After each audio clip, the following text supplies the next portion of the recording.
Carta do apóstolo Paulo a Timóteo. Glórias a Deus. Primeira carta do apóstolo Paulo a Timóteo, capítulo 4, versículo 12. O tema que os jovens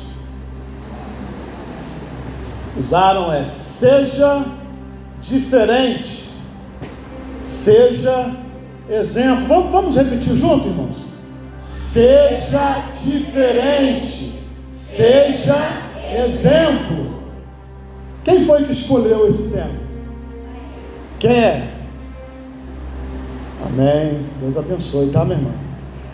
Só não tem pena do pessoal não, né? Vamos fazer a leitura da palavra do Senhor. Ninguém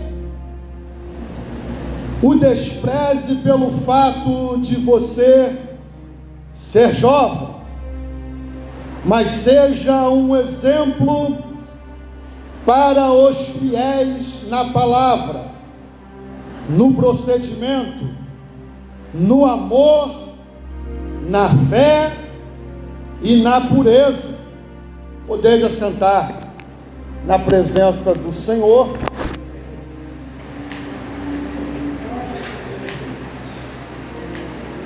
Quando me disseram assim, vai lá pregar, o pastor Jonas entrou em contato comigo, leva uma palavra para eles, me passou o tema, eu fui orar ao Senhor, e pregar a palavra de Deus sempre é um motivo de muita responsabilidade, porque quando nós pregamos a palavra do Senhor, nós temos que levar em conta que não é apenas uma verbalização, não é apenas usar de conhecimento ou de intelecto teológico, não. A pregação da palavra de Deus, ela nos traz uma grande responsabilidade, porque diferente do que muitos pensam por aí, pregar a palavra de Deus não é impressionar ninguém. Pregar a palavra de Deus não é pregar para se aparecer. Pregar a palavra de Deus é transmitir a vontade do Senhor ao coração da sua igreja.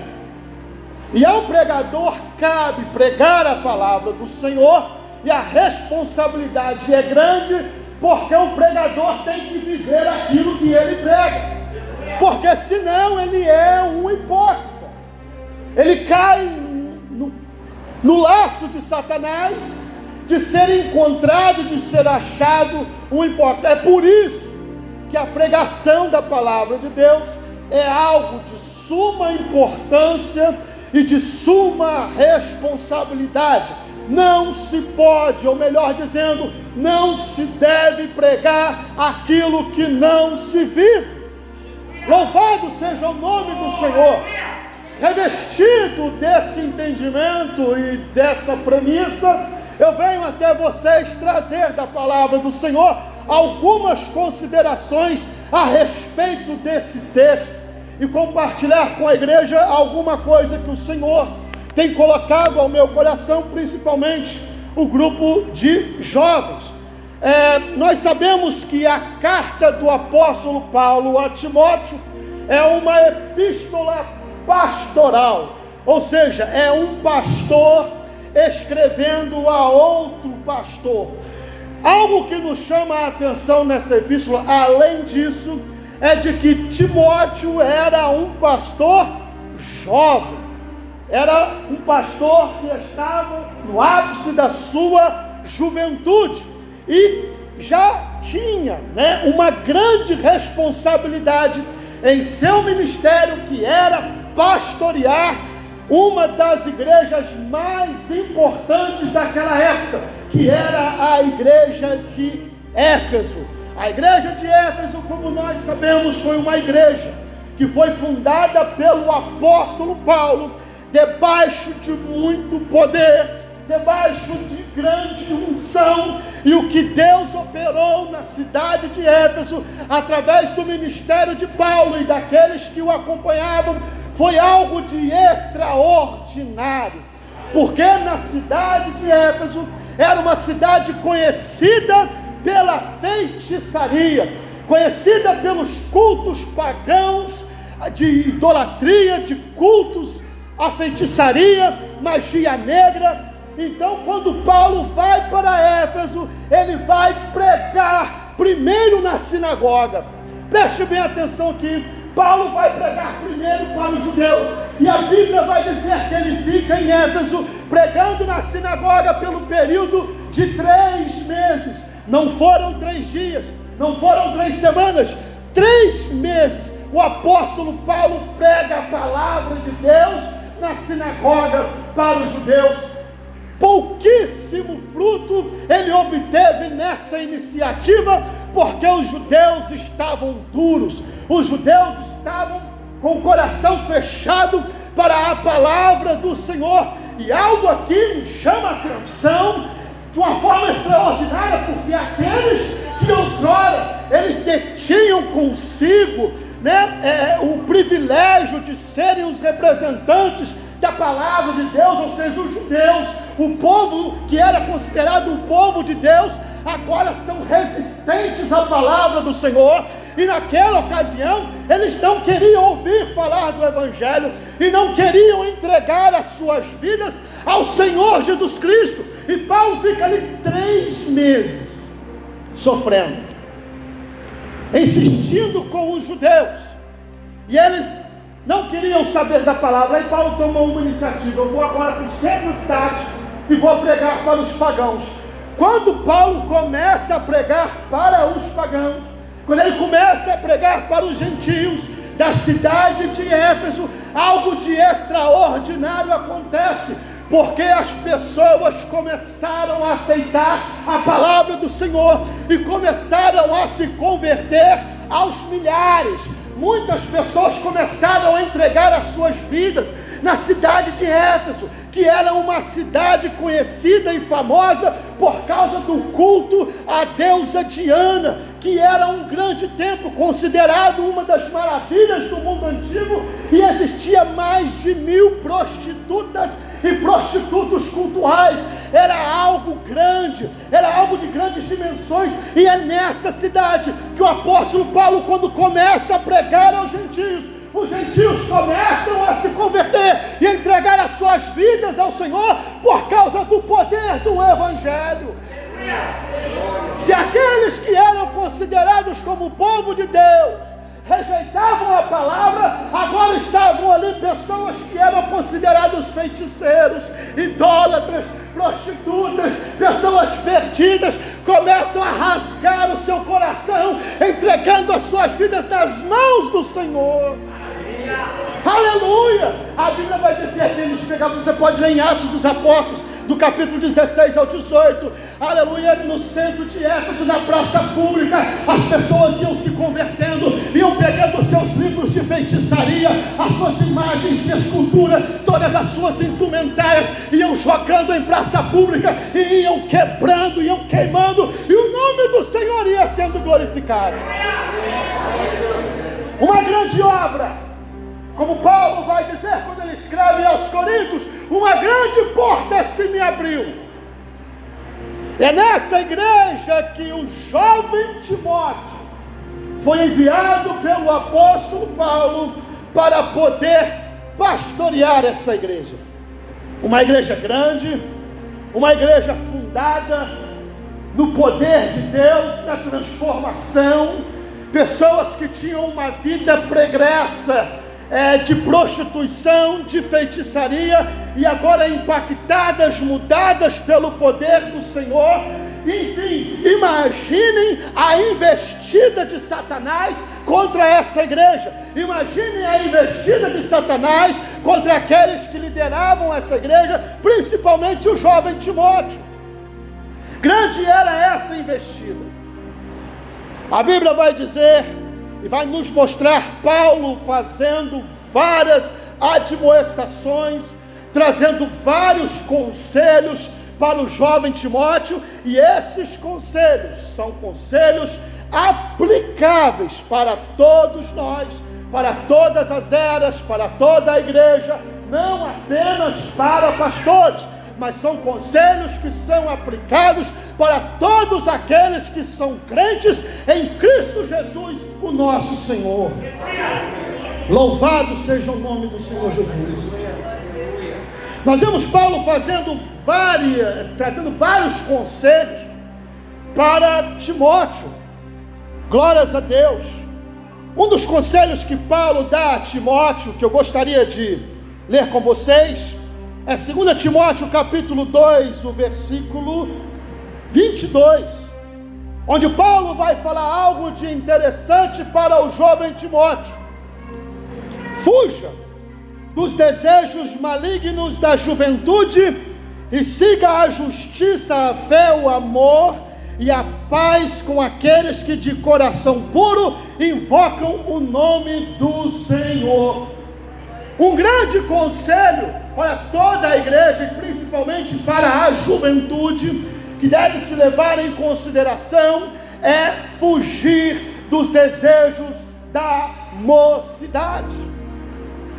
Ora, eu ainda me considero jovem, mas já passei pelo período e pelas experiências e experimentações que a maioria dos jovens aqui estão vivendo e estão passando.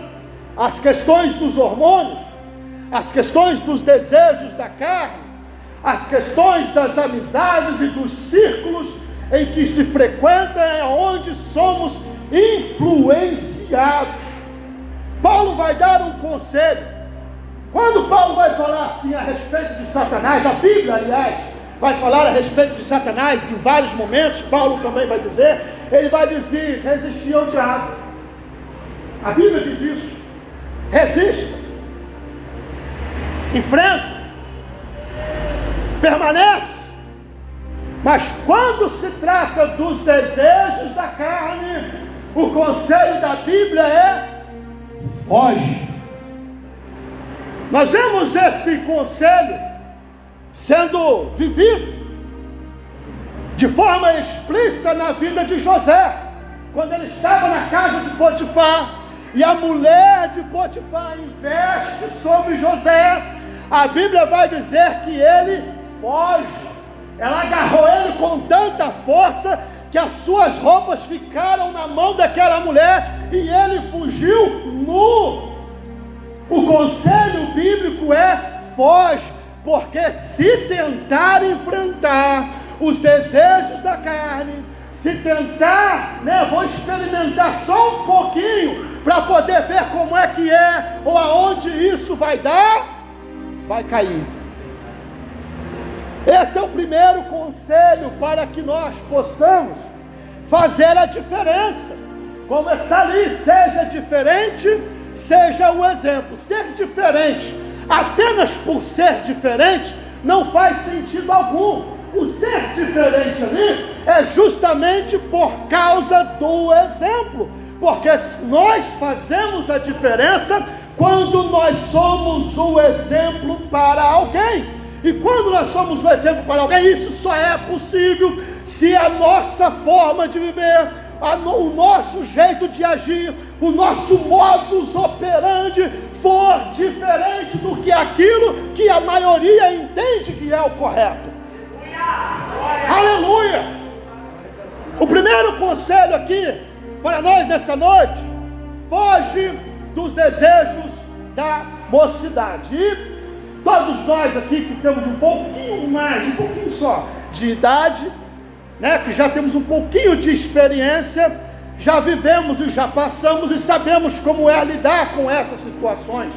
Às vezes o jovem fica naquela angústia, naquela expectativa, quer arrumar um namorado, quer arrumar uma namorada, quer casar, quer constituir família, e às vezes demora um pouquinho as coisas acontecer, começam a ficar com ansiedade. Tem gente entrando em depressão, e não é só jovem não, por causa de relacionamento. Deixa eu dizer uma coisa para vocês. Primeiro conselho é: foge dos desejos da mocidade. O segundo conselho é: afasta do seu coração a ansiedade, que está lá em Eclesiastes, o capítulo 19, do versículo 9 ao versículo 10. Pois que se nós queremos ter uma vida na presença do Senhor, devemos seguir esse conselho e não ficar ansioso. Ora, da minha época de juventude, em que eu participava de juventude, todos aqueles que permaneceram na igreja, que regulavam a idade comigo, todos eles casaram. Todos eles, uns um pouco mais rápido, outros levaram um pouco mais de tempo, mas todos eles. Então o que eu quero dizer para você? Não se precipite, a sua vida está nas mãos do Senhor. Dedique-se a buscar primeiramente o reino de Deus e a sua justiça. As outras coisas Deus acrescentará no seu tempo. Você pode dizer amém? Nós estamos vivendo, irmãos, num período em que a sociedade e a cultura secular, ela é imediatista, ou seja, é a cultura do consumismo, é a cultura do imediatismo, que é tudo na hora. Eu quero isso e já parte para tentar conseguir, se esforça, atropela, queima etapas da vida, não sobe degrau por degrau, quer subir logo de 4 em 4, 5 em 5 degraus, e o que é que isso acontece? Todas as etapas da nossa vida, meus irmãos, são etapas importantes na construção do nosso caráter. Deixa eu te dizer uma coisa, até mesmo as lutas e as provações que nós passamos estão nas mãos de Deus e fazem parte do nosso processo de aperfeiçoamento. Quando nós passamos por lutas, quando nós passamos por dificuldades e provações, é Deus forjando o nosso caráter. Tem gente que não entende isso. Se você entendesse o que está acontecendo no mundo espiritual, quando você está passando por lutas, dificuldades e provações, você cairia de joelhos e disse: Senhor, estando debaixo das suas mãos, pode mandar luta, pode mandar prova, que a minha vida e o meu caráter seja moldado pelo teu Espírito. Aleluia! Glórias a Deus, glórias a Deus, aleluia, glórias a Deus, meus irmãos. Afasta do teu coração a ansiedade.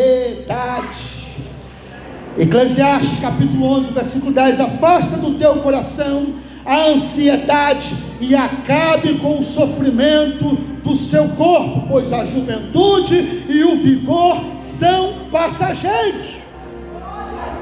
Tem gente sofrendo de ansiedade, sofrendo de depressão.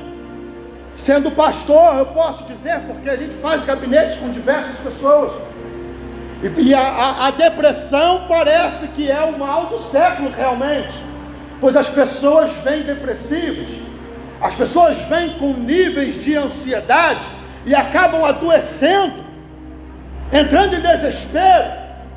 Deixa eu dizer uma coisa para você,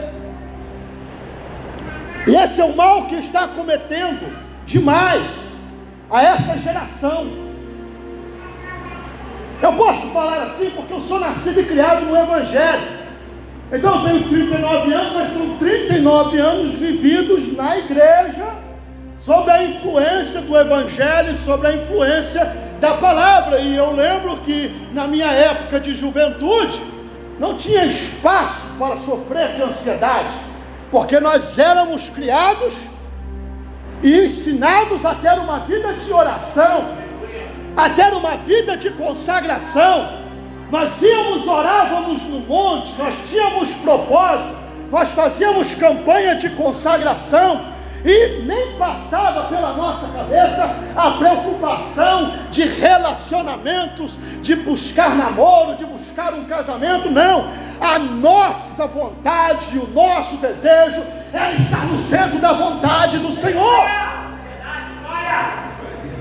Eu lembro que o nosso departamento de jovens, na minha época, em que Deus, pela misericórdia, permitiu eu dirigir por algum tempo esse departamento, nós tínhamos um grupo forte de evangelismo, ou seja, o evangelismo da igreja era na responsabilidade do departamento de jovens. Nós começamos com poucos jovens, aproximadamente 6 jovens, e quando nós terminamos o ano, já estávamos com 32 jovens, fora adultos que foram levados ao conhecimento do Senhor, que entregaram as suas vidas a Jesus e que se batizaram. Mas por que isso?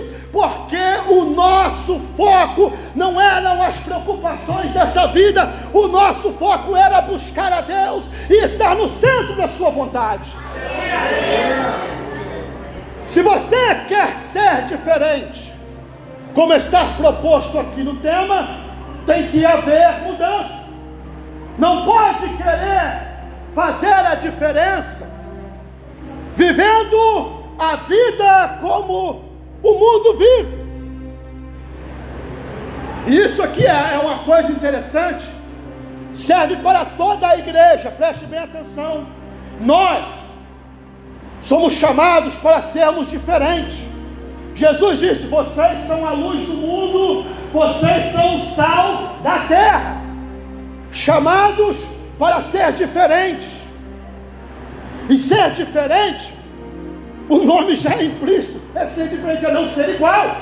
Paulo, lá em Romanos, o capítulo 12, ele vai dizer: não vos amoldeis ao padrão desse mundo, mas transformai-vos pela renovação da vossa mente. Ser diferente significa não estar amoldado aos padrões do mundo.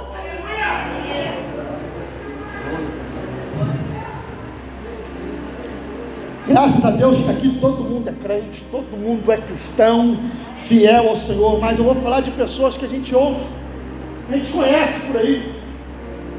O camarada na igreja é o santão. Isso vale tanto para obreiro, quanto para membro, para músico, para todo mundo, para jovens. Na igreja é o santão, coloca um paletó bonito, coloca um anel no dedo, uma Bíblia debaixo do braço, está alinhado. E todo mundo pensa: é um homem de Deus, ou é uma mulher de Deus. Mas em casa é o Satanás. O diabo vai para lá para poder aprender como é que faz, para poder perturbar a vida de alguém. Deixa eu dizer uma coisa para vocês: fazer a diferença não é fazer a diferença dentro de quatro paredes de um templo, não. Até mesmo porque Deus não tem compromisso com o concreto, Deus não tem compromisso com o mármore, Deus tem compromisso com pessoas aqui são a igreja. Nesse período de culto em que nós estamos aqui cultuando ao Senhor, nós passamos reunidos aproximadamente um período de 2 horas, mas o dia tem 24 horas, e o nosso culto não começa aqui. O nosso culto é 24 horas na presença de Deus. O nosso culto começa quando você acorda e, ao invés de correr para o celular, para olhar o WhatsApp, você dobra o teu joelho na beirada da tua cama e você ora ao Criador que te deu mais um dia de vida. Aleluia! A diferença começa dentro de casa. Minha esposa não pode estar aqui, eu até preciso de justificar isso, porque eu trabalho. Eu não pastoreio em tempo integral. E para eu estar aqui atendendo essa agenda, ela precisou de me substituir no trabalho. E como é comércio, não deu tempo de ela vir. Mas se ela estivesse aqui, as irmãs, os irmãos teriam a liberdade de perguntar para ela o que vocês quisessem. Por quê? Porque vida cristã e diferença tem que começar dentro de casa, no tratamento com os filhos, no tratamento com a esposa, no tratamento com seus vizinhos, com seus familiares. Eu já tive experiência, eu já trabalhei fichado em companhia, em de ter cristãos na companhia, que eu vou dizer para vocês: fofoqueiro, arrumador de intrigas, aquele camarada que as pessoas olham assim e dizem assim: para ser crente igual fulano, eu fico no mundo. Irmãos, um mau testemunho, uma coisa terrível. E eu ali no meio, jovem, servo de Deus, sempre fui crente, Sempre fui crente, não me importa título de pastor, se você tem carteirinha, se você é formado em teologia, se é mestre, não. O que importa primeiro é ser cristão, é ser crente no Senhor. Sabe o que significa a palavra cristão? A Bíblia vai dizer que os discípulos foram chamados de cristãos primeiramente, pela primeira vez em Antioquia. Atos dos Apóstolos, se eu não me engano é 15 ou 16. Pela primeira vez eles foram chamados de cristãos. Você sabe por quê? Porque eles levavam a palavra do Senhor, e aquelas pessoas que iam ouvindo, e iam se convertendo, e iam analisando o que eles pregavam, e iam olhando para o modo de vida dos discípulos, disseram assim: esses aí são semelhantes àquele a quem eles pregam. É isso que significa cristão. Pequenos cristos, ou numa tradução mais liberal, numa tradução mais livre, parecidos com Cristo. Será que nós podemos dizer que para fazer a diferença, como está sujeito ali, sugerido ali, nós podemos dizer que nós somos parecidos com Cristo? Somos parecidos com Cristo no nosso trabalho? Somos parecidos com Cristo na nossa escola, no nosso círculo de amizade? Deixa eu te dizer uma coisa: entre quatro paredes aqui, isso não quer dizer nada. Entre quatro paredes do templo é o ajuntamento dos santos para se reunir em um culto congregacional, mas o nosso culto ao Senhor é a nossa vida por completo, pois Paulo vai dizer: rogo-vos pelas compaixões de Deus que apresenteis os vossos corpos em sacrifício vivo, santo e agradável a Deus, que é o vosso culto racional. Culto racional, pela transformação da mente. A transformação, primeiramente, ela tem que acontecer aqui na mente. Não adianta transformar primeiro por fora, porque colocar paletó e gravata é muito fácil. Eu quero ver ter uma vida e um coração e uma mente transformada na presença do Senhor. Isso é o que importa. Isso é o que importa. O culto para o Senhor não é aquilo que nós fazemos no ajuntamento dos santos. Vamos ser sinceros, né? Aqui ninguém vai dar a bobeira. Vai. Ninguém aqui, em sã consciência, vai fazer alguma coisa de errado, porque afinal o pastor está na igreja, os obreiros, os presbíteros estão na igreja. Mas ser crente, fazer a diferença, tem que passar pelo temor de Deus. E o temor de Deus é aquilo que nós somos quando o pastor não está nos olhando. O temor de Deus é aquilo que nós fazemos quando o papai e a mamãe não estão olhando.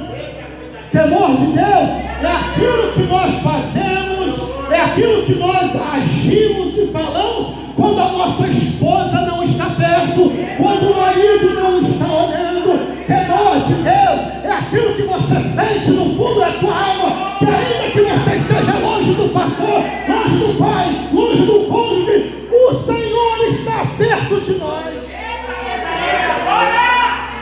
Aleluia! Só quem anda com Deus é que consegue entender isso, porque Ele não está limitado a um culto de 2 horas entre 4 paredes.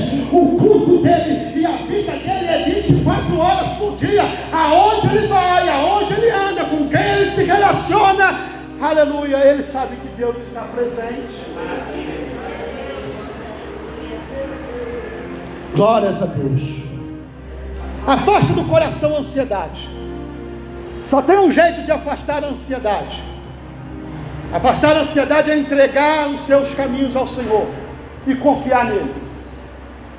Afastar a ansiedade é aquilo que o apóstolo Tiago disse: lançando sobre ele toda a vossa ansiedade. Se eu não me engano, Tiago ou Pedro, um dos dois, Pedro, né? Lançando sobre ele toda a vossa ansiedade, porque ele tem cuidado de vós.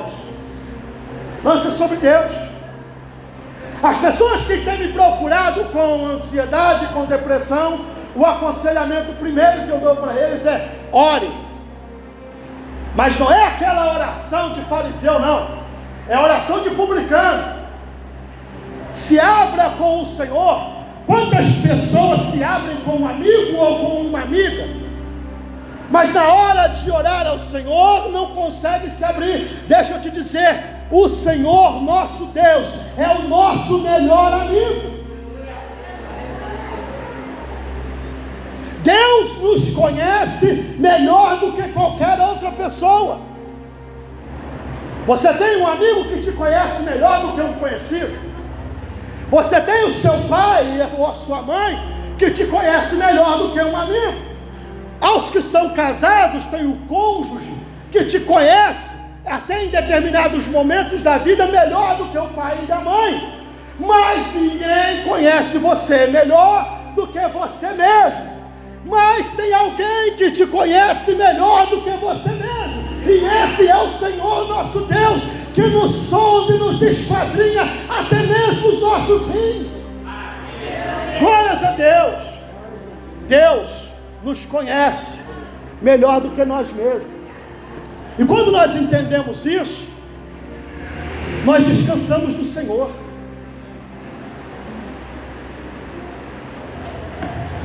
Às vezes nós pedimos algo a Deus, achando que esse algo vai ser uma bênção.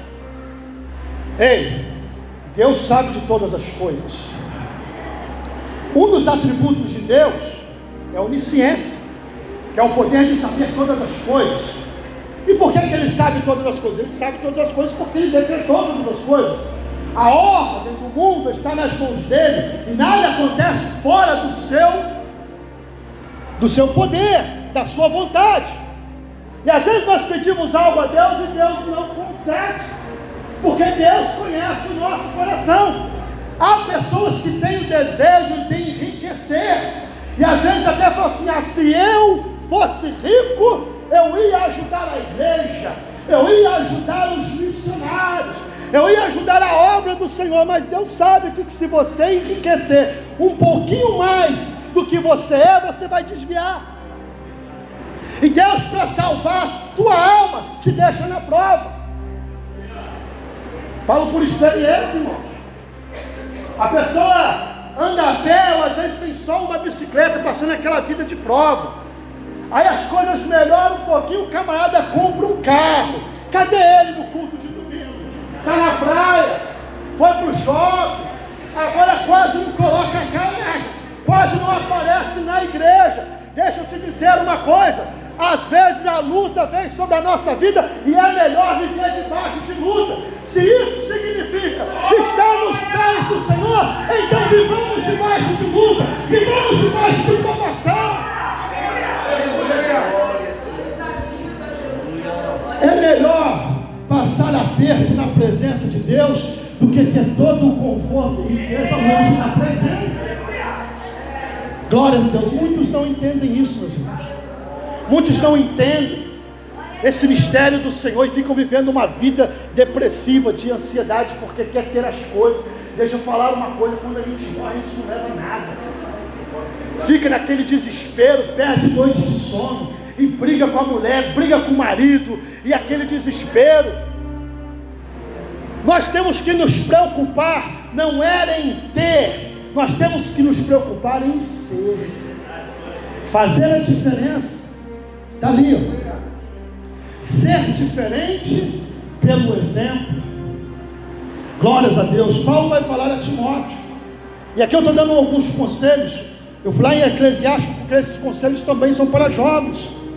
Alegre-se o jovem na sua mocidade, seja feliz o teu coração nos dias da sua juventude, siga por onde seu coração mandar, até a sua vista alcançar. Oh, que maravilha. Mas tem uma pegadinha aqui,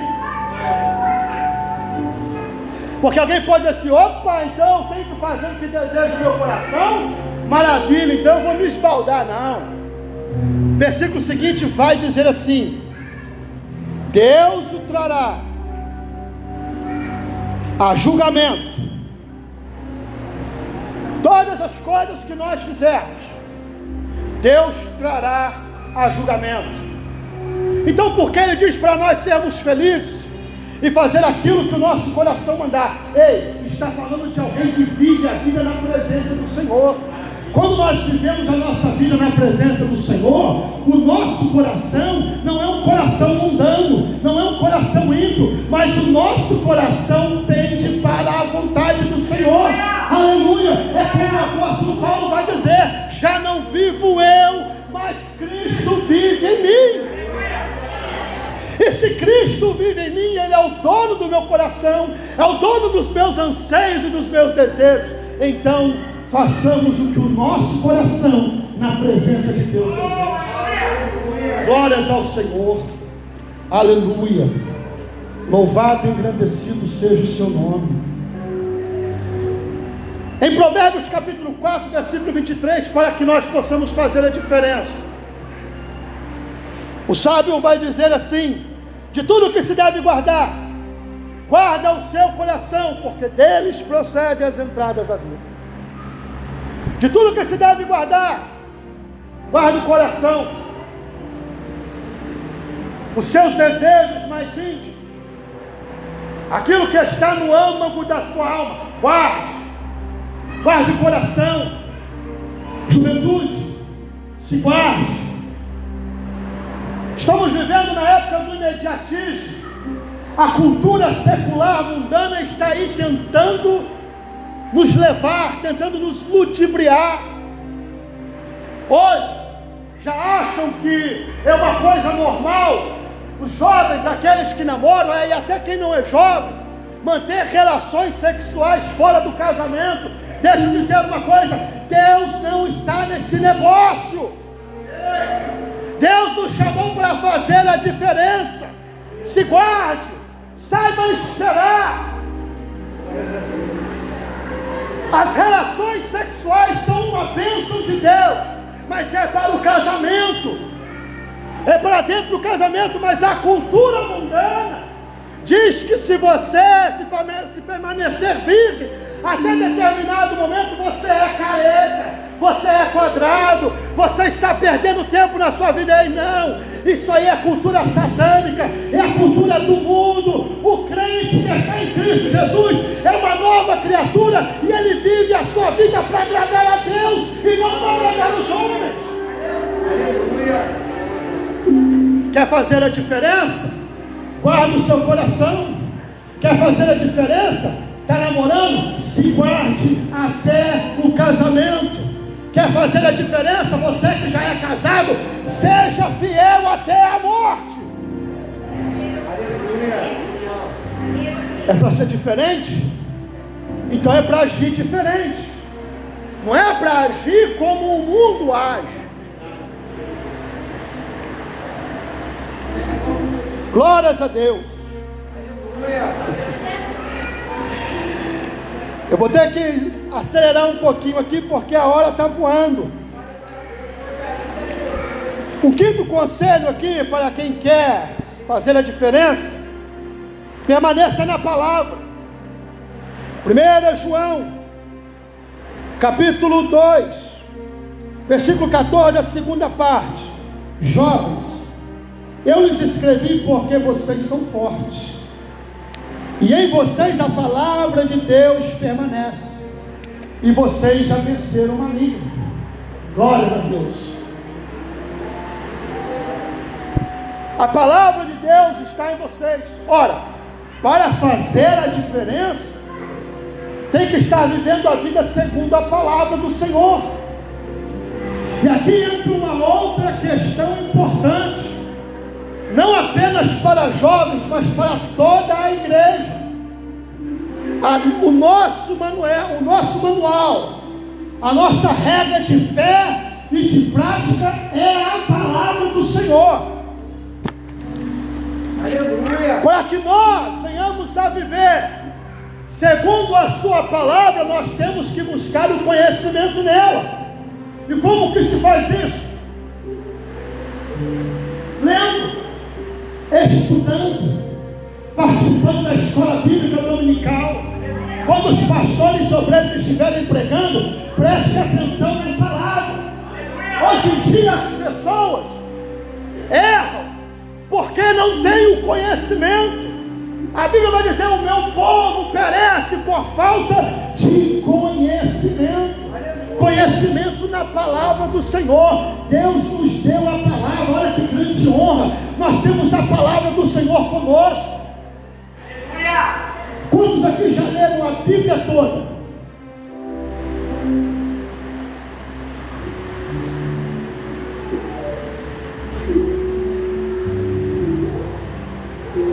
Se a Bíblia é o seu manual de fé, de prática, como o salmista disse, é a lâmpada para os meus pés, é a luz para os meus caminhos, e você ainda não leu ela toda, ó, sinal de alerta, hein?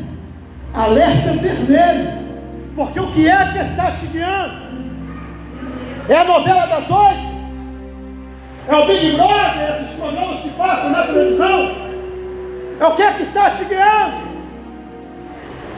Será que são os conselhos das amizades que você possui, que também não leem, não buscam a palavra? Eu vou te dizer algo aqui que vai te chocar. Se você ler 3 capítulos da Bíblia durante a semana, de segunda a sexta, 3 capítulos. Se você ler a Bíblia no sábado e no domingo, 5 capítulos.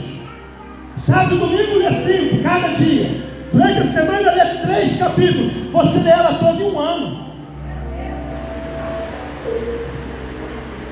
Eu não quero te julgar. Você tem que fazer essa autoanálise de como você está negligenciando a palavra do Senhor. 3 capítulos é o quê? 15 minutos? 20 minutos de leitura? Quanto tempo você passa no WhatsApp? Quanto tempo você passa no Facebook? Quanto tempo você passa assistindo séries da Netflix?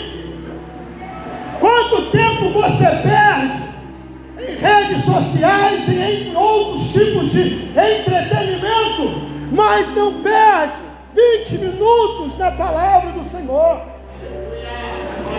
Jovens, o jovem só é forte, só pode ser se a palavra de Deus estiver nele. Só pode vencer o maligno se estiver firmado na palavra do Senhor.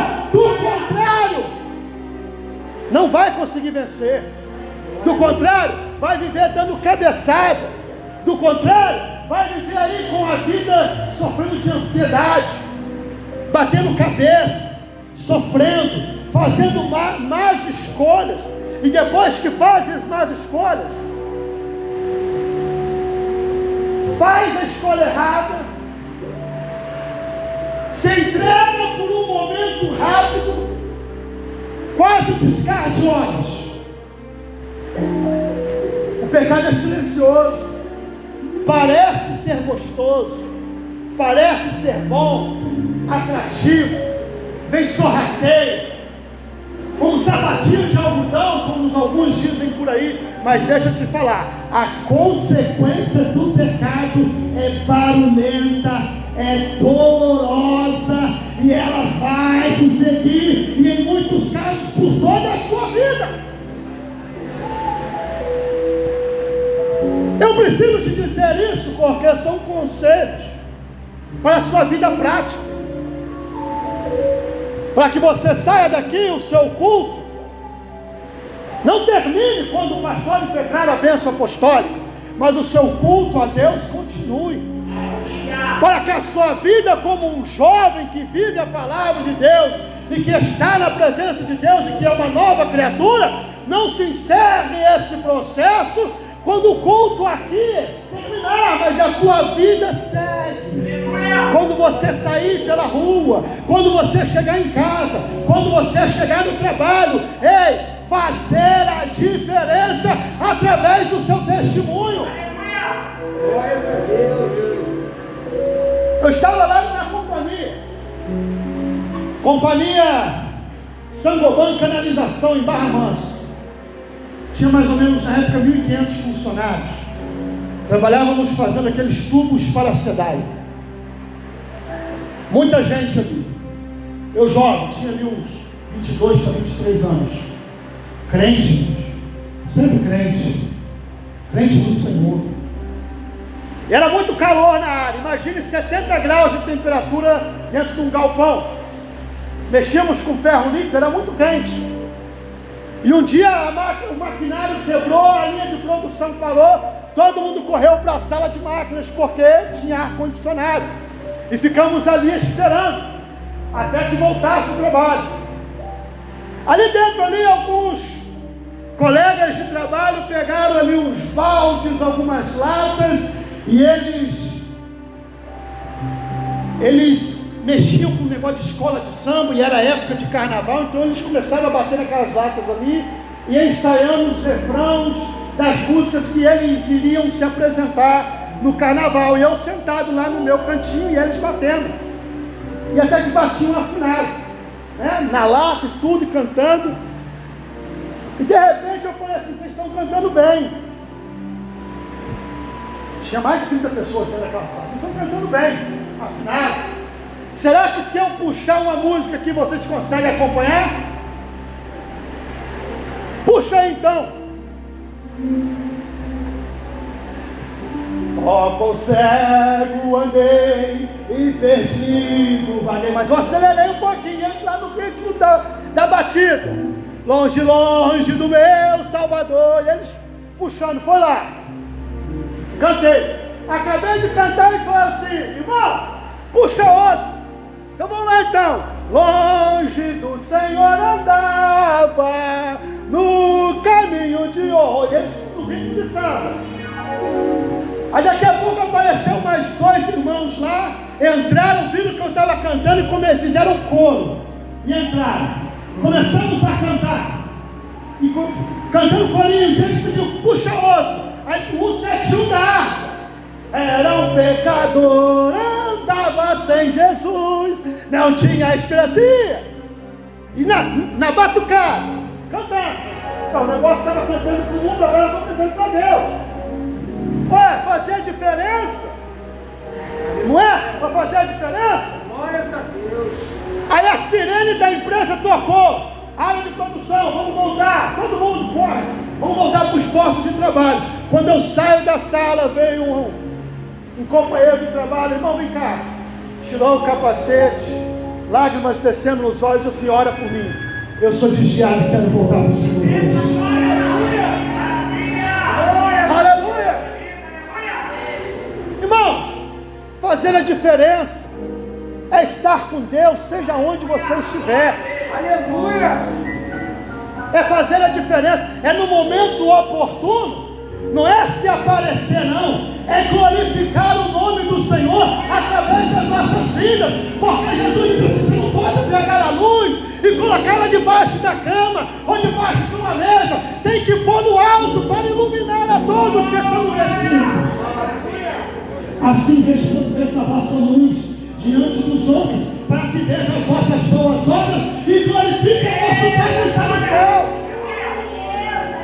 Em vez das pessoas olharem para a tua vida e dizer assim: se for para ser crente igual fulano ou ciclano, eu não quero ser. As pessoas têm que olhar para você e dizer assim: um dia que eu for crente, eu vou ser igual a irmã fulano.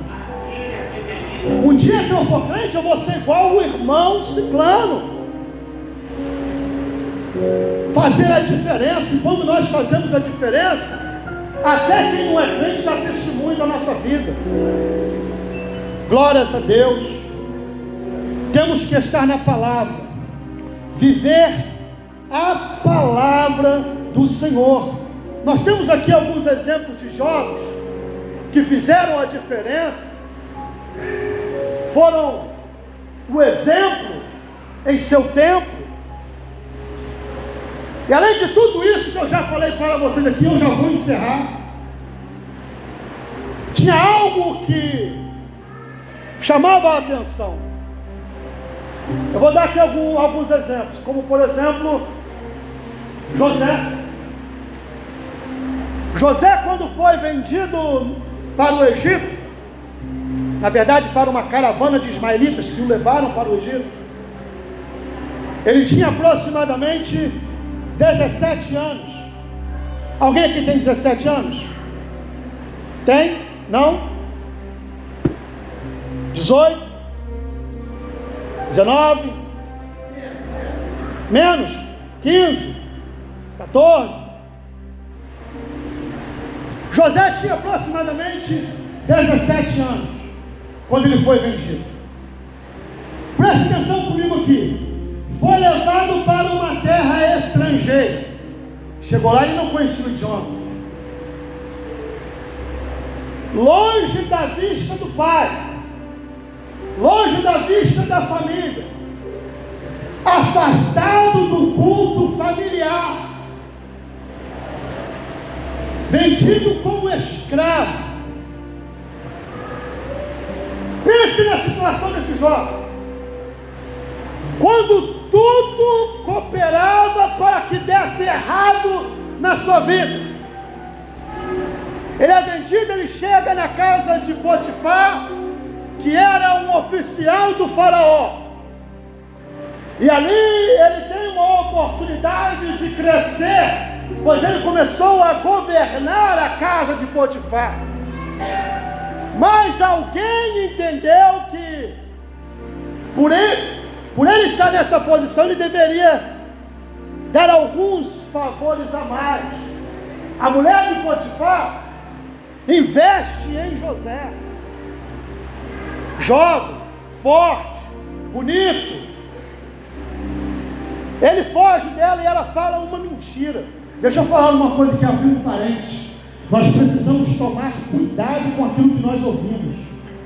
Nós precisamos tomar cuidado quando alguém chegar para falar alguma coisa de alguém. Aquela mulher com a roupa de José na mão falou para o seu marido: ele tentou me violentar e aqui está a roupa, está a prova. Como na verdade José teve que fugir dela. Resultado, mandaram José para uma cadeia.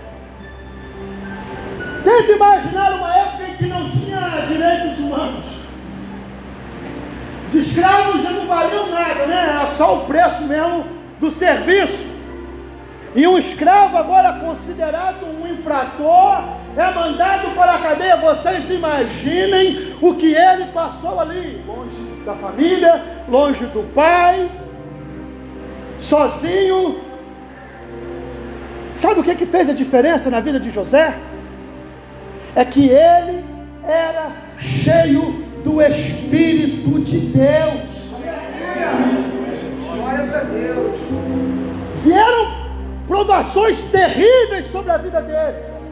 E ele podia ter pensado assim: meu pai não está aqui, eu estou longe da família, né? Estou numa terra distante, um outro idioma, eu vou então dar um jeito de me dar bem. Não, a fidelidade dele não tinha nada a ver com pessoas. A fidelidade dele era um compromisso dele para com o Senhor. Ele preferiu sofrer o dano. Poderia ter sofrido até mesmo a pena de morte, mas Deus teve a misericórdia dele. E um dia, quando ele foi levado à presença de Faraó, aos 30 anos, ainda jovem, e quando ele interpreta pelo Espírito de Deus os sonhos de Faraó, Faraó diz assim: aonde nós encontraremos um homem como este, cheio do Espírito Santo do Senhor? Deixa eu te falar uma coisa: contra todas as expectativas, José fez diferença em seu tempo, porque ele era cheio do Espírito Santo. Daniel, Sadraque, Mesaque e Abednego, também jovens, levados para a Babilônia quando ainda eram adolescentes, uma terra distante, idioma diferente, cultura diferente, mas a Bíblia vai dizer que quando chegaram lá, Daniel longe do rabino, Daniel longe do pai e da mãe, Daniel longe do pessoal da igreja, Daniel longe dos familiares da sua família, ninguém falou com ele não. A Bíblia vai dizer que Daniel assentou no seu coração não se contaminar com o manjar do rei. Aleluia. Eu já vou encerrar. E quando ele é levado na presença do rei, a Bíblia vai dizer que o rei exclama e diz assim: aonde encontraremos um homem como esse, em quem habita o Espírito de Deus. Isso é fazer a diferença pelo exemplo. Isso é fazer a diferença em meio a essa sociedade corrompida.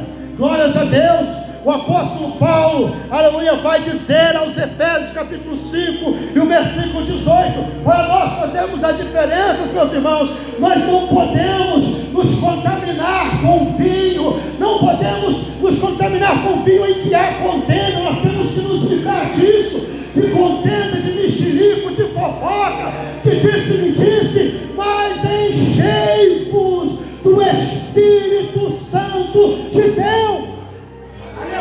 Glórias a Deus. Só tem uma forma de nós fazermos a diferença nesse mundo, é quando nós somos cheios do Espírito Santo do Senhor. Se coloque de pé, nós vamos estar fazendo uma oração. Aleluia. Nós vamos fazer a diferença nesse mundo quando nós nos entregarmos à palavra de Deus e à busca da sua palavra. Nós só vamos ser cheios. Aleluia. Glórias a Deus.